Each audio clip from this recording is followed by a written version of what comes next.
of Americans, Crossroads, have created this Conservative Victory Project. Tell us a little bit about that. Well, first of all, it came out in the New York Times, I think, yesterday, and then Breitbart has a follow-up article on it. So it is quite a topic of conversation, and I think the reason why I think it needs to be discussed is because we don't endorse a party at American Family Association, but we do certainly advocate for conservative candidates of any stripe who hold to traditional Christian moral values. And the frightening thing about this is that Karl Rove's organization has now openly stated that they're going after really conservative candidates that they consider to be a little bit too conservative out of the mainstream. And they actually even itemize Steve King, Congressman Steve King from Iowa, who is, to me, one of the champions.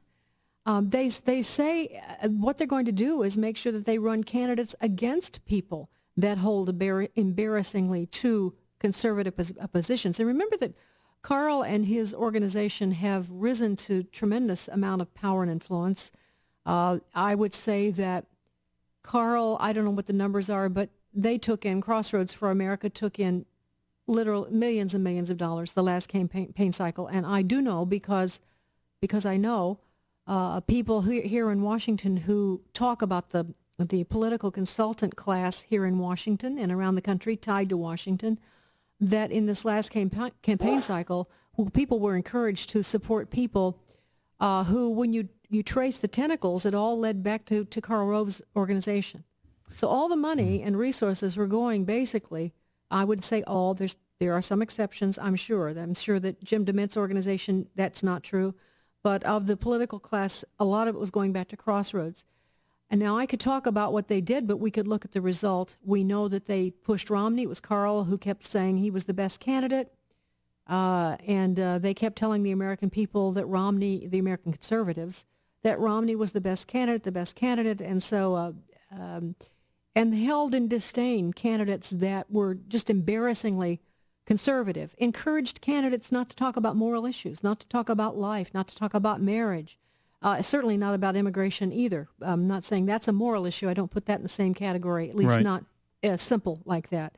But so Karl's track record on this, he predicted that there would be a great victory, a surprise victory. Well, he could not have been more wrong about this.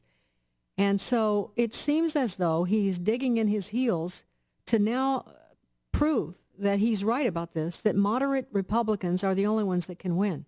And so he is, it seems as though he's trying to set about to purge the Tea Party candidates, and if people that are too conservative, they think, he believes, to win where they are. Let me ask you this, Sandy. Talking to Sandy Rios about there's a kind of a battle going on inside the Republican Party about which direction they'll take on choosing their candidates and so forth and so on. Let me ask you this, though, and I guess I'm more conservative than Karl Rove, so I would, normally say he's trying to,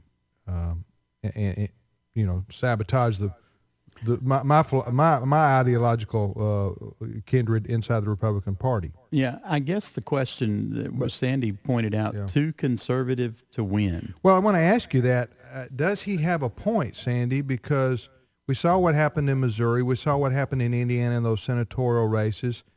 I don't like to think in these terms, but maybe somebody like Karl Rove, who's a career political strategist, likes to say, listen, if you want to win races, you can't put candidates up here who are too far to the right because people won't vote for them. You can be ideologically pure, and that's my hero, and cheer them on, but they ain't going to win. And so I'm just telling you people like it is. I'm speaking as if I'm Karl Rove, Karl Rove in a very unarticulate, down-home way. Right. But Sandy, what would you say to somebody like that who says that? I would say that the facts don't bear that theory out, and I would put it this way: I would point to Ted Cruz, Marco Rubio, Mike Lee, none of which Karl Rove supported. I could go on. There's a longer list than that, but I'll point to them because they were strongly conservative as Richard Murdoch and Todd Akin. The difference was that Richard Murdoch and Todd Akin were not they were careless candidates. They didn't take the care they should have in the primary. They should have had better answers than they gave, and I think that's why they lost. You mean in the general election? In the general election, they were maybe not as seasoned. I mean, Todd Aiken should have been seasoned, but he wasn't.